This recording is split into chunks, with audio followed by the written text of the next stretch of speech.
versus Deontay Wilder. We had the presser only the other night. What did you make of it? Rather peculiar. I thought it was peculiar and interesting at the same time. Wilder has been talking a lot, and then he gets to the promotion, the press conference, and he doesn't talk at all. And here's the thing, in my experience, well, I was a big trash talker in my career. It always is easier to trash talk when the person's not in front of you, not in the same room. It's always a little bit more difficult to summon up the nerve and the bravery to talk that same trash when they're in the room.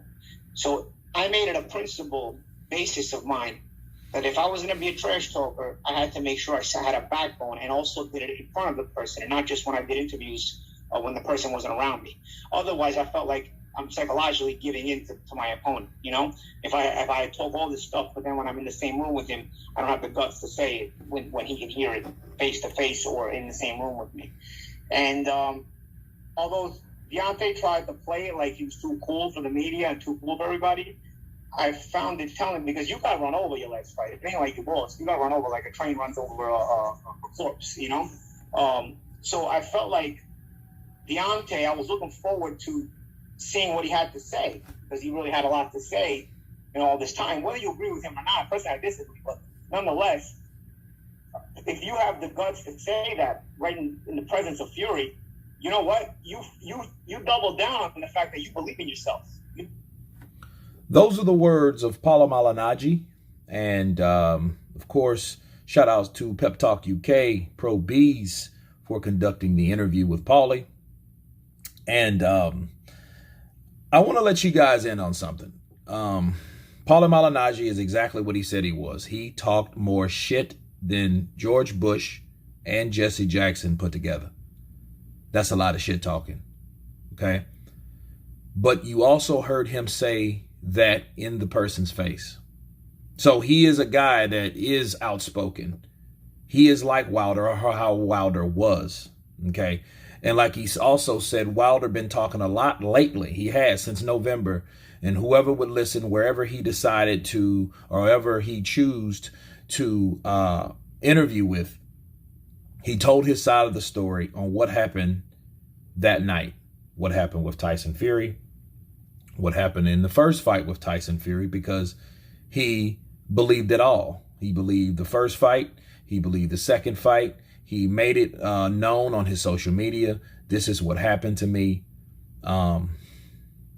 And everyone was looking forward to the big confrontation. Everybody was. You know that. There's no doubt about it. Everybody wanted to see the first press conference, and they say the last, to hear Deontay Wilder counterpunch Tyson Fury.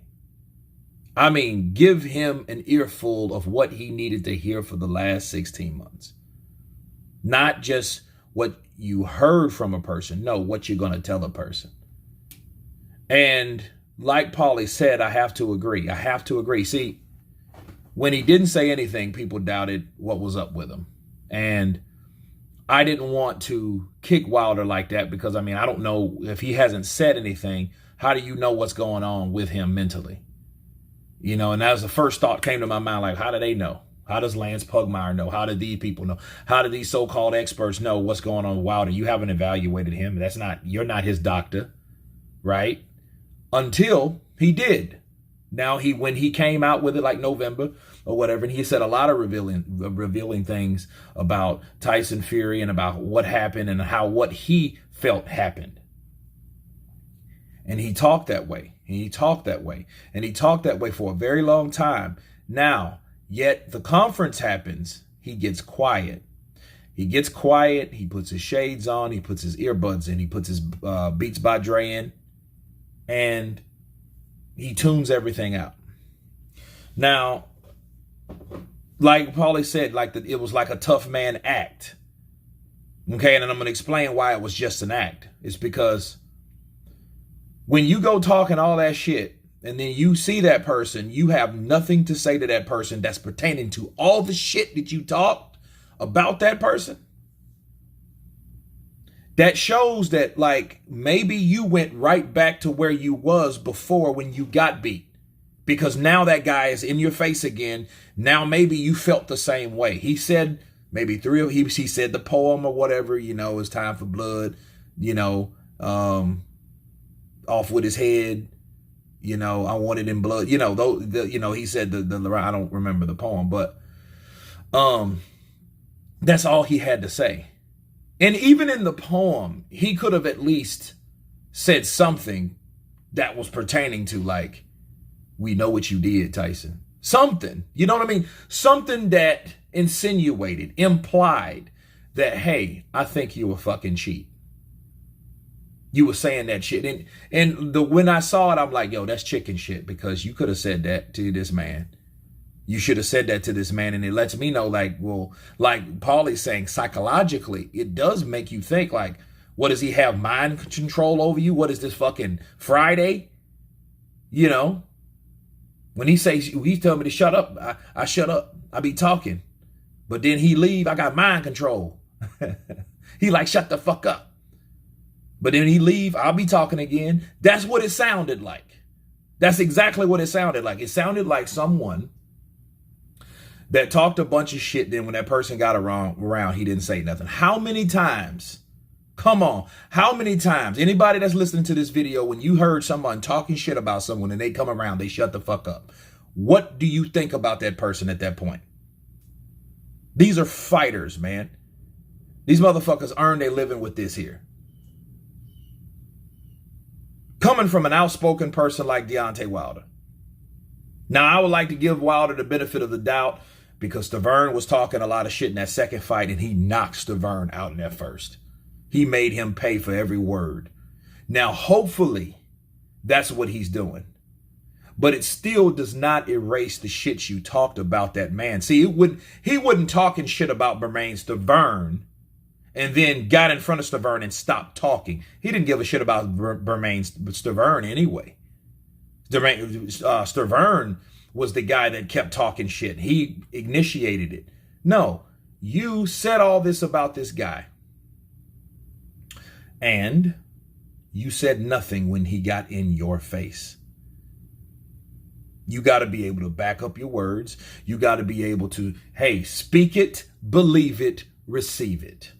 That's going against his whole motto and credo, because he didn't speak it.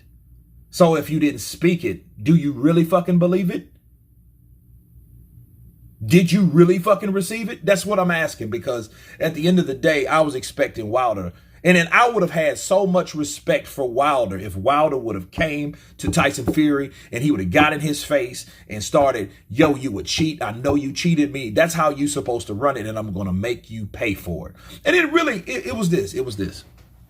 It didn't take, and I'm not saying he had to turn into this world-class shit talker, which I know he is. Look at the first two fights and look how they were promoted. Look at this shit. Okay, he got beat. This is the difference, right? He got his first defeat in the second fight. Okay, now, I'm not saying he should have talked a bunch of shit, but he could have at least said something pertaining to what he's been saying since 8-9 months now. It's what, 6? So yeah, like 7-8 months, he's been saying the same shit. Okay, he came out with it, and then when this man's here, he refused to talk. I guess he was figuring, well, maybe he already knows how I feel. But then there ain't nothing like talking and telling somebody. I thought Wilder was better than that. I really did. Now, again, it may be the silent assassin.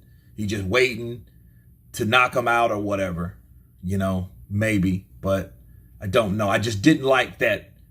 Hey, I talk, yada, yada, yada. Here it comes. Shh.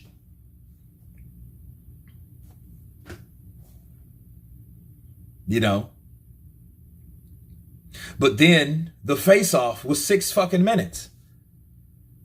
And I'm like, okay, you couldn't muster up nothing to tell this man in 6 minutes. You just watched him, looked at him. Maybe that was a part of it, maybe. I don't know. But let's continue. Double down on the fact that you are in this for a reason that you're going to win this fight, and you believe that yourself. But when he showed up and couldn't talk, after saying all that, I feel like he was just trying to cover up the fact that he's intimidated. You know what I'm saying? So I don't know. Did he go and fight? Did he go and bring us to arbitration for the payday? I mean, sure. I mean, you ask most people in the street, they'll take a $20 million payday for a beating, right? I mean, would you ever hear the expression, would you fight Mike Tyson for $10 million? Yeah, I get it with Mike Tyson. You know what I'm saying? Like, so is Deontay taking that approach where you're like, you know, because I really felt like he was going to come to the presser enthusiastic and double down on himself. He had me fooled. I really thought he believed in himself. I thought he was crazy, but I really thought he believed in himself. I really did. And even in the fact that I felt like he was in denial in doing so. But he didn't say a word yesterday.